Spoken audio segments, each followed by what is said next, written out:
Comment va ton filet ce matin? Pourquoi ce titre? Eh bien parce qu'il y a dans la Bible des récits qui résonnent comme des signes prophétiques pour notre génération, pour nos cœurs, notre Église. Et pour 2026, c'est ce que je vous souhaite de tout mon cœur. Des scènes a priori simples en apparence, mais qui portent un poids, le kavod de Dieu, le poids de Dieu, la lourdeur de Dieu dans le bon sens, un poids spirituel immense. Et Luc, chapitre 5 est un passage prophétique qui nous ramène à Ézéchiel, lorsque Ézéchiel a la vision de l'eau, du torrent qui coule du temple de Dieu et qui commence à l'immerger des chevilles jusqu'aux genoux, jusqu'à la taille, jusqu'aux hanches, donc la poitrine, et à tel point qu'il va nager dans le fleuve de Dieu d'une manière extraordinaire. Et j'avais prêché là-dessus il y a quelques mois. C'est un passage prophétique, mais c'est un passage aussi significatif de ce que l'on peut vivre chacun et de ce à quoi Dieu nous destine. Et vous allez comprendre ce que je veux dire dans un instant. Pour autant, si on le lit comme cela en surface, on se rend compte que c'est un jour ordinaire, sur une mer ordinaire. Ça leur est certainement déjà arrivé de revenir bredouille d'une pêche qui pour autant va devenir miraculeuse. Des pêcheurs à un bateau, des filets, ils sont en train de les nettoyer, rien d'exceptionnel, jusqu'à ce que Jésus, et c'est là que cela devient intéressant, jusqu'à ce que Jésus entre en scène et dise une parole qui semble quelque part sortir du cadre. Maître, on a pêché toute la nuit. Sous-entendu, on sait ce qu'on fait, on est des pêcheurs aguerris, mais sur ta parole, je jetterai le filet. Avance en pleine eau, c'est la parole de Jésus, et jetez vos filets pour pêcher. C'est pas un conseil, je vous conseille pas d'y aller, non, c'est allez-y. Prends tes filets, prends ton bateau, avance en pleine eau, ok, jette tes filets, tu vas voir ce qui va se passer. Et là, c'est intéressant parce que, la réponse de Pierre est quand même intrigante, parce que même si elle est respectueuse, pleine de déférence, pleine de révérence, elle est étonnamment quand même réduite. Sur ta parole, je jetterai le filet, alors que Jésus l'invite à jeter les filets. Il y a des subtilités parfois dans le texte que l'on ne remarque pas trop. Un seul filet, pas plusieurs, pas tous, juste un. Et pourtant, le miracle va intervenir quoi qu'il en soit. Parce que Jésus a un plan pour eux. La pêche est surnaturelle. Le filet se remplit et soudain quelque chose se produit. Contre toute attente, le filet se déchire. La pêche est tellement incroyable que le filet se déchire. Je voudrais attirer votre attention sur le fait que ce n'est pas un filet qui s'use lentement au fil du temps. Non, le mot grec est beaucoup plus fort que cela. Littéralement, cela veut dire déchirer violemment, briser en morceaux. C'est carrément, à ce moment-là, une rupture, une incapacité à contenir, une tension qui cède sous la pression. Et j'ai comme senti à ce moment-là, dans ma lecture et dans ma recherche, cette question s'imposer à mon cœur. Écoutez bien, parce qu'on va essayer de prendre un autre angle de ce qu'on a l'habitude d'entendre par rapport à ce passage. Et si parfois, notre filet se déchirait, c'est pour ça que je vous ai posé la question en début de prédication, au travers du titre « Comment va ton filet ?» Si notre filet parfois se déchirait, non pas à cause de l'absence de miracle, mais à cause de notre manque de préparation dans l'inattendu de Dieu, ou de notre incapacité parfois à contenir le miracle. Je vais m'expliquer. Parce que ce qui m'interpelle, c'est que Pierre a obéi. Mais on ne peut pas dire qu'il est pleinement cru. Est-ce qu'il a jeté son filet par obéissance simplement ou juste pour le faire? Il a obéi, c'est sûr, mais à quoi pensait-il quand il a jeté le filet alors que Jésus lui demande de jeter les filets? Il a agi, mais je trouve avec une certaine prudence ou peut-être précipitation. Il a fait comme Jésus lui a demandé un peu. Il a étendu le filet alors qu'il a entendu jeter les filets. Et ce qu'il a tendu vers Dieu, Dieu l'a rempli au-delà de toute commune mesure. Mais voyez-vous, le contenant n'était pas à hauteur de la demande du maître.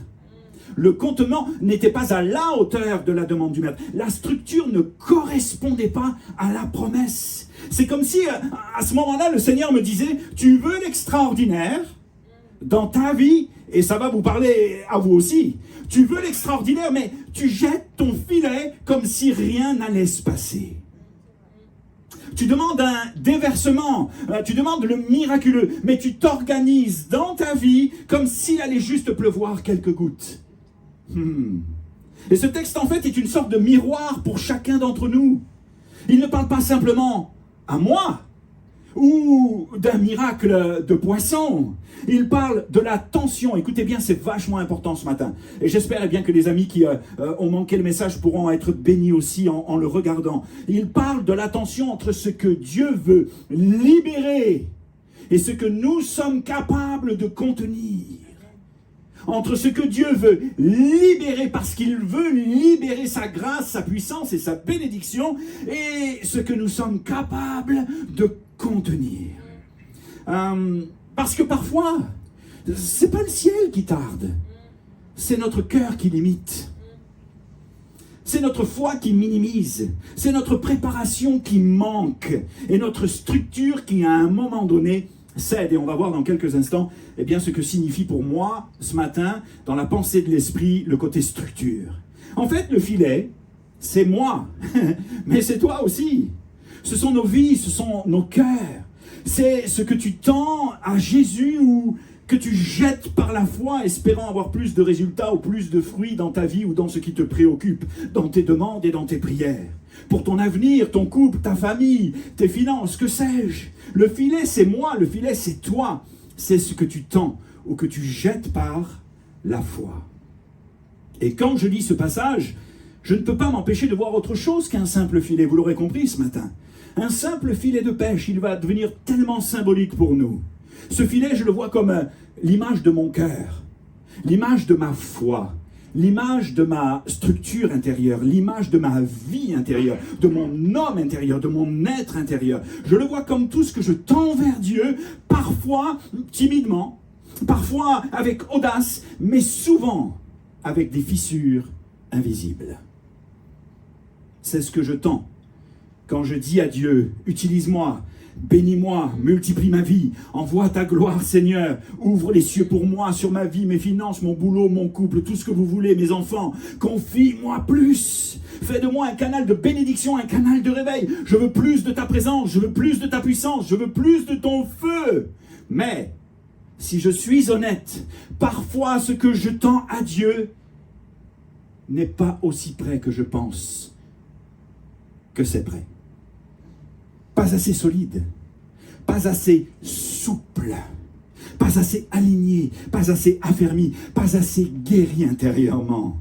Mon filet a finalement des trous que je n'ai jamais réparés et dont je ne peux contenir la bénédiction.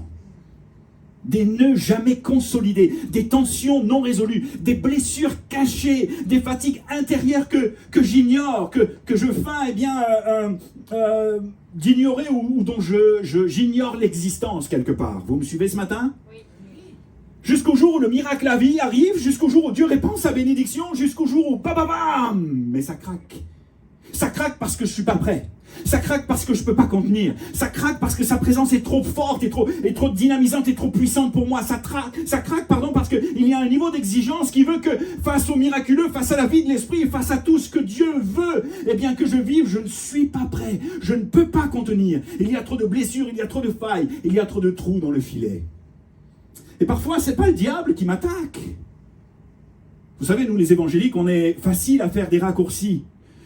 Les attaques, c'est le diable. Non, ça peut être moi aussi qui ai mal agi. Et puis bon, il y a des réactions charnelles. Et puis alléluia, pourquoi pas. Enfin, alléluia, non, mais ça peut arriver. non, pardon, pas alléluia.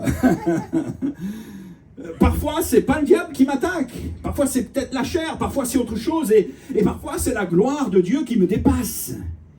Mais ce filet, ça peut être aussi ma structure finalement émotionnelle, ma manière de gérer les tensions.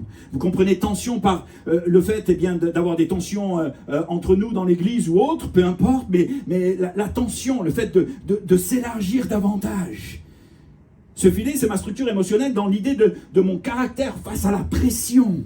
Ma foi, quand ça devient tangible, quand je commence à entrer dans des choses puissantes de l'Esprit de Dieu réel, ça y est, j'y suis, et là, je réalise que Dieu ne veut pas juste me remplir, il veut que je sois capable de porter ce qu'il m'envoie.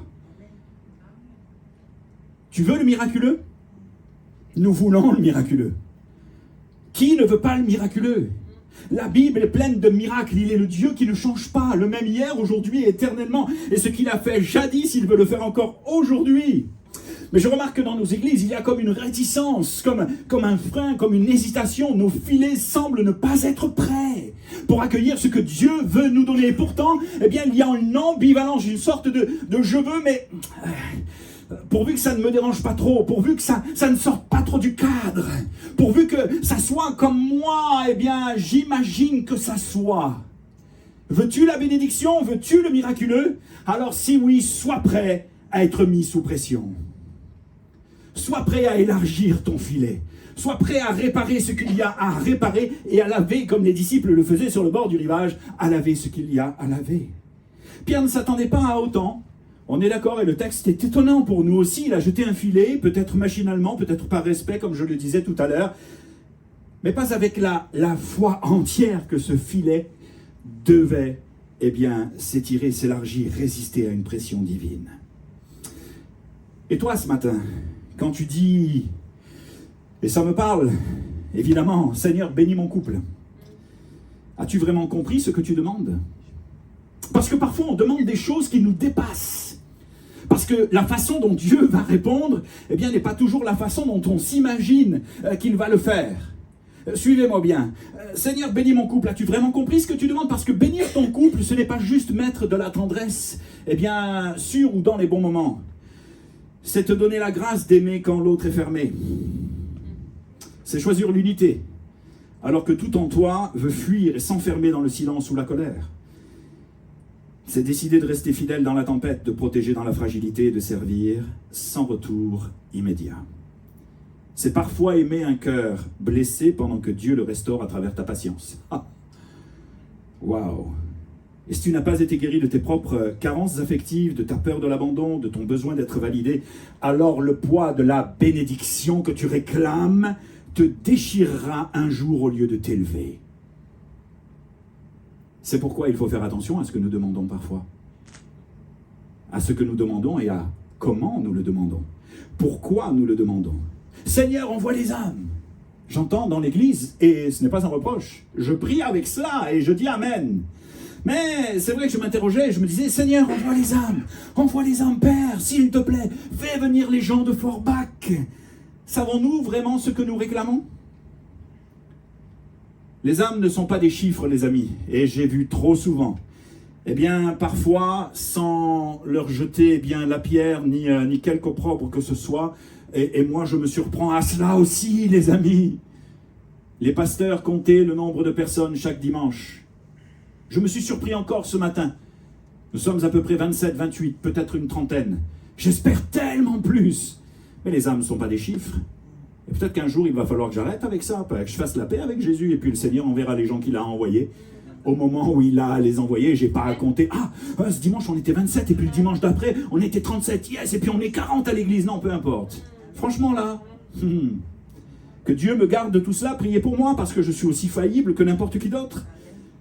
Les âmes, ce sont des histoires brisées, des cœurs ensanglantés, des identités confuses. Quand Dieu t'envoie les âmes, nous envoie les âmes, il nous envoie leurs douleurs, leurs traumas, leurs dépendances, leurs tempêtes. Est-ce que nous sommes assez enracinés dans son amour pour ne pas nous noyer parfois dans leurs conflits, dans leurs souffrances ou dans le jugement de ce que nous refusons qu'il soit parce que nous voulons qu'il ressemble à ce à quoi nous voulons qu'il ressemble, selon l'image qu'on se fait d'un chrétien qui rentre dans l'église qui doit être déjà parfait. Mais c'est impossible ça, les amis. Il faut faire la paix avec ça aussi. Que Dieu nous envoie des âmes et que nous soyons prêts à les accueillir avec leurs failles, avec leurs défaillances, avec leurs traumas, avec leurs troubles, avec leurs péchés. Comme Jésus nous a accueillis, la première fois que nous sommes venus vers lui. Sommes-nous assez stables émotionnellement pour ne pas faire d'eux notre miroir ou ton besoin d'être utile? Sommes-nous capables de pleurer avec eux sans nous effondrer nous-mêmes? Parce que les âmes, ce ne sont pas des opportunités ministérielles, les amis, Ce sont des charges sacrées dont le Seigneur nous demande de nous occuper. Et si ton propre cœur saigne encore, si tu n'as pas été relevé dans le secret, tu risques de confondre ton appel avec une fuite ou une dysfonction émotionnelle. Les gens qui vont venir à l'église vont repartir tels qu'ils sont venus. Et là encore, ton filet va craquer. Quand tu dis « multiplie mon ministère », et ça c'est quelque chose que je me suis dit un jour dans ma vie, sais-tu vraiment ce qu'implique la multiplication ? Ce n'est pas juste une salle pleine ou une vie exposée. Plus de grâce, oui, mais aussi plus de responsabilité. Plus de fruits, oui, mais aussi plus d'attaques. Parce que nous sommes au premier rang et que c'est sur le pasteur, son épouse et l'équipe et tout le reste sur lesquels on va tirer. Mais parfois à cœur joie. Et moi je suis estomaqué que parfois dans nos églises, on est plus méchant dans nos églises que les gens de l'extérieur. C'est pour cela que je veux vous inviter à l'Église Connexion à user de patience, à user d'amour, à user de bienveillance, à user de tempérance, pour que les personnes qui viennent ici se sentent en sécurité, se sentent aimées. Plus de grâce, oui, mais plus d'attaques. Des moments où Dieu va t'élever, mais aussi des moments d'incompréhension, des connexions divines lorsque Dieu va multiplier ton ministère, mais aussi des trahisons humaines. Et cela, est-ce que tu vas pouvoir le supporter? Lorsque tu es accusé à tort, est-ce que tu vas pouvoir rester droit quand ceux que tu as servis vont se retourner contre toi? Peux-tu continuer à semer alors que tu ne vois rien grandir et rien germer? C'est là que Dieu va tester ton caractère, ta vision, ta passion, pour te donner plus, parce que si tu es fidèle dans les petites choses, il t'en donnera de plus grandes. Peux-tu rester fidèle quand tu prêches le feu? Pardon, mais ça me parle à moi en premier, excusez-moi, mais que ta propre vie traverse la glace. Comment c'est surnaturel? Comment tu fais? Comment tu peux être droit debout et puis avancer? Et puis ça vous parle aussi, vous qui aspirez au ministère, vous qui chantez, vous qui louez le Seigneur, vous qui faites quelque chose pour la gloire de Dieu. Comment tu peux continuer à semer alors que tu vois rien, alors que tu espères, mais alors que tu sais pas que Dieu est en train de travailler ton cœur et ton caractère? Peux-tu rester fidèle? Parce que la multiplication, ça étire. C'est pas un jeu, l'église. L'église, c'est un combat spirituel. L'église, c'est l'enjeu de toute une vie. D'âmes, d'hommes et de femmes qui ne connaissent pas Jésus, qui sont perdus et qui ont besoin d'être sauvés. Le ministère, ça te travaille, ça te broie parfois. Et si tu n'as pas des racines profondes, tu ne tiendras pas.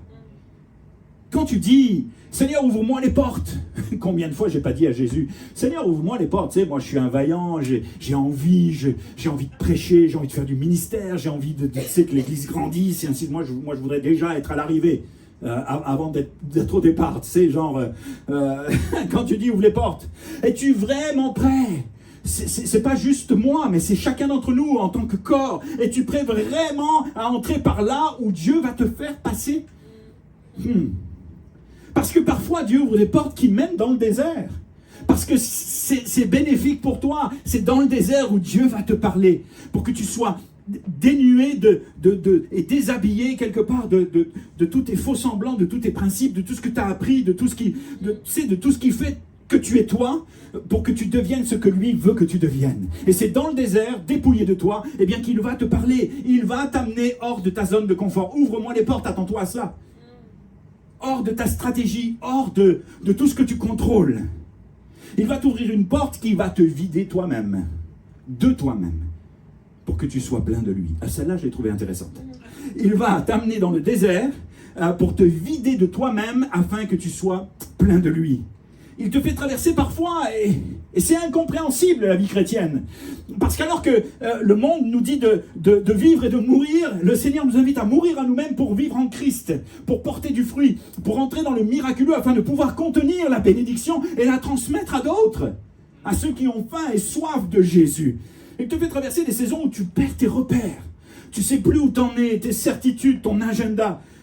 Et peux-tu encore dire oui quand il te fait passer par la porte de l'inconnu, de ce que tu n'as jamais vécu, au moment où il te façonne et où il te transforme? Peux-tu obéir quand tu n'as plus de plan B, en fait? Peux-tu le suivre même quand tu ne le comprends pas? Car parfois, Dieu ouvre une porte, mais ce n'est pas le miracle que tu imaginais. c'est une école, c'est un combat. C'est une guerre spirituelle où il exerce tes mains au combat. Et c'est parfois une traversée du désert, comme je le disais, où il va parler à ton cœur. Et si tu n'es pas prêt, écoutez-moi les amis, c'est un message pour 2026 et je souhaite que nous y entrions vraiment parce qu'il me semble remettre, par la grâce de Dieu, les fondements au bon endroit. Parfois le puzzle n'est pas bien aligné, il n'est pas bien emboîté. Il y a des choses qui ne sont pas très très conformes à ce que Dieu voudrait faire et comment il voudrait le faire parce que nous pensons qu'il est légitime que ça soit fait comme nous imaginons que ça soit fait. Ce n'est pas ma volonté mais ta volonté. Et c'est intéressant parce que, il est en train, comme dans ma vie, de remettre les puzzles au bon endroit. Ça fait un moment déjà que ça dure et j'espère en sortir un jour. C'est une guerre spirituelle. Un combat où il exerce, nos mains justement, comme David au combat. C'est une traversée du désert où il va te parler encore. Et si tu n'es pas prêt à perdre ton confort pour gagner ta destinée, alors cette porte-là deviendra un piège et non une percée. Je voudrais vous proposer que la bénédiction, ce n'est pas juste une pluie douce, mais c'est parfois aussi un raz-de-marée de gloire qui peut briser ce qui n'est pas renforcé. C'est un peu comme si Dieu me disait, je ne veux pas juste te donner plus, je ne veux pas juste donner plus à l'Église Connexion, mais je veux que je veux que vous soyez capables de contenir ce que je vais vous donner. Et c'est là le cœur du problème. Écoutez bien. Tu n'es pas toujours limité par ce que Dieu veut faire. Tu es souvent limité par ce que tu es capable de porter sans te déchirer. Je voudrais vous proposer que le vrai poids du filet, ce matin, c'est ta vie intérieure. Ton intimité avec Dieu qui n'est pas un luxe, mais qui est ta charpente. Ce que tu vis dans le secret avec lui, est ce qui détermine ce que tu peux porter en public. Ce que tu vis dans le secret avec lui détermine ce que tu vas pouvoir porter en public aux yeux des hommes. Un filet ne tient pas grâce à son apparence extérieure, il tient grâce à ce qui le compose dans le secret. Et si tu ne nourris pas ton cœur, ton âme et ta vie, si tu ne renouvelles pas tes forces, si tu ne cultives pas ta relation avec Jésus par le Saint-Esprit, tu risques de t'effondrer un jour sous le poids d'une bénédiction que tu avais pourtant réclamée. Je ne viserai personne ce matin, mais il y a des gens qui, au début de l'Église Connexion, n'ont pas mesuré le poids de la bénédiction. Et le poids de la bénédiction a été comme, de manière incroyable, et je l'ai vu sous mes yeux. Je n'en ai jamais parlé jusqu'alors, j'en ai même pas parlé à l'équipe. Ce poids de bénédiction a été quelque chose qu'ils n'ont pas supporté, Le caractère n'étant pas là, les pensées renouvelées n'étant pas là, l'alignement avec l'esprit n'étant pas là, la vie de prière, la vie d'intimité profonde avec Jésus n'étant pas là, le poids de la bénédiction que nous avons vécu au tout début de Connexion, ils n'ont pas été capables pour certains de le porter et de le supporter. Ce qui fait que leur filet a craqué. Comprenez ces choses, les amis, c'est important. Si un jour Dieu se répand en gloire, je vous fais le pari qu'il y a des gens qui, même dans l'Église Connexion, ne le supporteront pas parce qu'ils ne sont pas prêts à ce que Dieu les visite. Parce qu'ils n'ont pas été renouvelés, parce qu'ils n'ont pas été transformés, parce qu'ils s'imaginent vivre l'Église d'une certaine manière, alors que Dieu a d'autres plans, les rêves et les projets qu'il a formés sur nous, de toute éternité. Préparons nos cœurs à l'inattendu de Dieu. Préparons nos cœurs au miraculeux de Dieu, afin de pouvoir le contenir et de ne pas craquer sous la pression. Il faut une vie intérieure profonde et authentique, connectée, pour porter un fruit durable. Et le manque de profondeur dans ta vie intérieure ne se voit peut-être pas, tant qu'il ne se passe rien. Mais le jour où la pression vient, c'est là que l'on voit ce qu'il y a à l'intérieur d'un cœur, notamment de ceux des chrétiens. Le vrai poids du filet, c'est ta structure mentale, le cadre invisible de ta foi. Ton filet, c'est aussi ta manière de penser. Si tes pensées sont limitées, incrédules, négatives, défaitistes, alors, même avec la meilleure intention du monde, tu vas saboter ce que Dieu va faire. J'en parlais il y a quelques secondes. Proverbe 23:7, tel un homme pense dans son cœur, tel il est. Tu ne peux pas vivre une percée avec une mentalité de défaite. Tu ne peux pas vivre une percée avec une mentalité de critique. Tu ne peux pas. C'est antinomique. Le jour où la bénédiction va venir, l'onction, sa présence, il va se passer quelque chose de l'ordre de « Waouh, l'insupportable !» Et ton cœur va davantage critiquer l'œuvre de Dieu. C'est pas le pasteur que tu critiques. C'est pas le chrétien que tu critiques. Mais au-delà de cela, c'est Dieu lui-même que tu critiques. Et cela, pour moi, eh bien, ça me fait beaucoup plus frémir que n'importe quoi d'autre. C'est pour ça que je veux vous inviter à mettre un frein à vos bouches. Lorsqu'il y a quelque chose qui ne va pas, que vous voyez chez un frère, un truc qui vous déplaît, n'importe quoi, remettez-le entre les mains de Dieu. Savez-vous pourquoi? Parce que chacun rendra compte à Dieu pour lui-même. Moi, je rendrai compte à Dieu pour moi-même, mais pas pour mon frère. Et mon frère, ma sœur, tu rendras compte à Dieu pour toi-même. Et c'est important. C'est important de déposer cela, eh bien, entre les mains de Dieu, pour qu'il façonne en toi un cœur et un caractère patient, tempérant, aimant, persévérant, priant les uns pour les autres, afin eh bien, que notre édifice, notre corps soit celui qui, bien articulé, eh bien, amène la bénédiction dans cette ville. Dieu est en train de nous préparer, les amis, je le crois, dans quelque chose eh bien, qui vise ce que nous n'imaginons pas. Tu ne peux pas recevoir l'abondance avec un esprit programmé pour chercher chez l'autre toujours ce qui ne va pas. Il est très probable que ce soit d'abord chez toi que les choses ne vont pas. Tu ne peux pas contenir le renouveau avec un esprit prisonnier du passé non plus, avec tes blessures du passé, avec ta structure mentale actuelle qui doit être renouvelée, transformée, élargie, étendue. Comme dit Paul, ne vous conformez pas, eh bien, selon Romains 12.2, au siècle présent, mais soyez transformés par le renouvellement de l'intelligence, afin que vous discerniez la volonté de Dieu, ce qui est agréable et parfait. Ton filet mental doit s'assouplir, doit être souple, ajusté à la parole et non à ton expérience passée, à tout ce que tu as connu jadis, parce que Dieu fait toutes choses nouvelles et il s'apprête, je vous l'annonce, en 2026, encore dans ta vie, à faire des choses nouvelles. Ajusté à la grâce et non à la loi.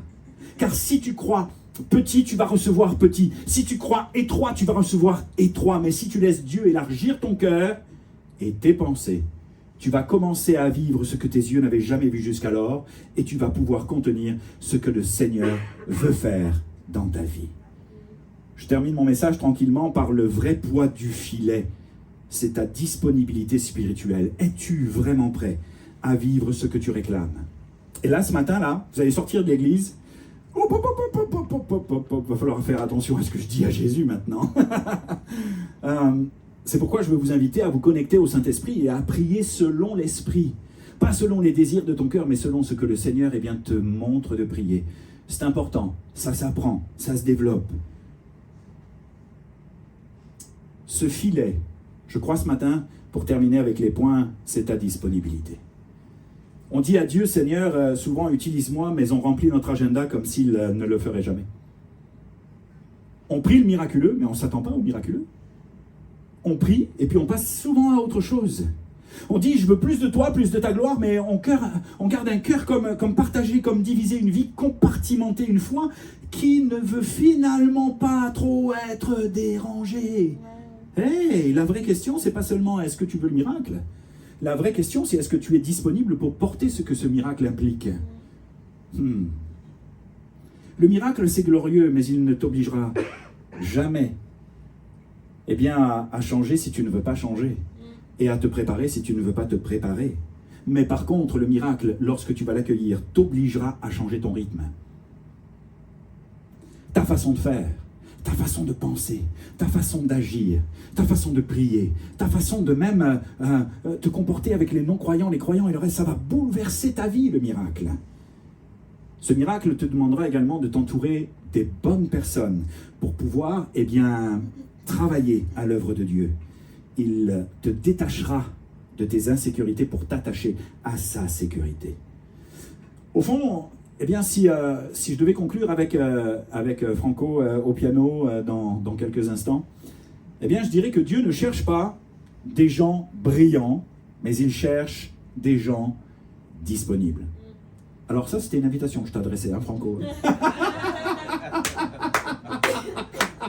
Je vois qu'il me regarde et tout, c'est genre... Alors, pourtant, je l'ai faite de la plus, vraiment élégante des façons. J'aime bien rire de temps en temps. Dieu ne cherche pas des gens brillants, il cherche des gens disponibles, des filets tendus, prêts à s'élargir, à être utilisés et à se laisser manier par sa main. Et parfois, il ne tarde pas. Non. Parfois, il nous teste. Et puis si on a l'impression qu'il tarde, parce qu'il attend, c'est pour que tu sois réellement prêt. Et il faut avouer que je le vis depuis quelque temps. Être étiré, c'est quand même pas confortable. On est d'accord? On préfère rester dans le confort de nos vies. Mais avant qu'un filet puisse contenir plus, il doit être assoupli, travaillé et renforcé, étiré. Je dirais qu'il doit devenir élastique comme. Faut revoir les nœuds, faut resserrer les points faibles, et cela peut ressembler à une saison de pression, de solitude et d'ajustement. Et si t'as pas le discernement, tu risques de penser que Dieu t'a oublié, alors que pas du tout. Il est en train de te préparer, de t'ajuster. Et c'est dans le secret, parfois, que Dieu prépare ce qu'il veut exposer. C'est comme si le Seigneur me disait, tu demandes une plus grande onction. Écoutez bien là, prépare-toi à un plus grand combat. Parce que ça va bouger dans les sphères invisibles, dans les ténèbres et dans les mondes occultes qui vont pas être tout à fait d'accord avec ce qu'on fait ici. Déjà, ils sont pas d'accord. Tu veux impacter ta génération? Prépare-toi à porter leur douleur. Tu veux une église qui grandit? Alors prépare ton équipe, c'est ce que je m'évertue à faire depuis le début de Connexion. Prépare ton caractère. Prépare ton intimité avec moi. Ton intimité avec moi, te dit Jésus. Et la question est la suivante. Est-ce que je laisse Dieu me préparer? Est-ce que je collabore avec le Saint-Esprit ou est-ce que je cours vers le but sans m'occuper de mon cœur? Car voici la réalité. Un cœur non préparé fera de la bénédiction un fardeau. Une structure non préparée, dans la prière, dans l'intimité, dans la transformation réelle du Saint-Esprit, fera de l'onction un danger. Un filet non ajusté transformera le miracle en crise successive de ceux qui ne vont pas comprendre et qui peut-être un jour quitteront l'Église. Alors ton filet est-il prêt? Ta vie intérieure est-elle profonde, authentique, connectée? Ou est-ce que tu vis avec un cœur fatigué, distrait, durci, rongé par la performance ou l'amertume? Tu veux que je te confie plus? Alors assure-toi que ce qu'il t'a déjà confié soit soigné, consolidé et entretenu. Un miracle ne remplace jamais une vie spirituelle négligée. Et parfois, ça m'étonne parce que Dieu est tellement bon et tellement gracieux. Je peux vivre comme un patachon, je peux vivre en dehors des clous et de sa parole et Dieu me bénit quand même. Parce que, en fait, il ne se repent pas de ses dons, ni de sa grâce. Et parfois, il nous donne alors qu'on ne mérite pas. Pour nous conscientiser sur le fait que, regarde, je t'aime, je veux ton bien, je te bénis même au-delà de ce que tu imagines. Allez, ne le néglige pas. C'est long, des fois, pour qu'on comprenne. Mais lorsqu'on comprend, là, ça y est, on est prêt. Et on entre dans sa bénédiction et dans sa faveur. Tu demandes de grandes choses, commence par renforcer ton caractère, ton intimité, ton équilibre émotionnel. Parce qu'un cœur non guéri, va trahir ce qu'il devrait porter. Et je dirais, est-ce que ta foi peut encore s'élargir ce matin? Ou est-ce que tu es devenu rigide, programmé, fermé, analytique, raisonnable, au point de prier petit pour éviter d'être déçu? Si Dieu voulait t'amener dans une dimension où tu n'as jamais mis les pieds, ça serait pas juste incroyable? Oserais-tu aller là où tu ne contrôles plus rien? Là où tu dois lui faire confiance pour chaque poisson, chaque provision, chaque moment de respiration. Le problème, c'est pas toujours le manque de bénédiction. Le problème, c'est parfois que nous avons une foi un peu étriquée, serrée, un cœur serré, une foi limitée, un filet trop petit pour contenir ce qu'il veut nous donner. En conclusion, je dirais pour terminer, et si la vraie question ce matin, ce n'était pas « Seigneur, quand vas-tu agir ?» mais plutôt « Seigneur, suis-je prêt ?» Suis-je prêt pour tout ce que tu veux faire dans ma vie, tout ce que tu as programmé? C'est tellement incroyable qu'aujourd'hui, là, si tu me le donnais, mais c'est sûr que je ne pourrais pas le contenir. Alors Seigneur, j'accepte le temps de préparation, le temps de brisement, le temps où tu vas me parler pour me façonner tout à ta gloire, afin qu'au moment donné, au go de Dieu, je puisse recevoir ce que tu vas me donner.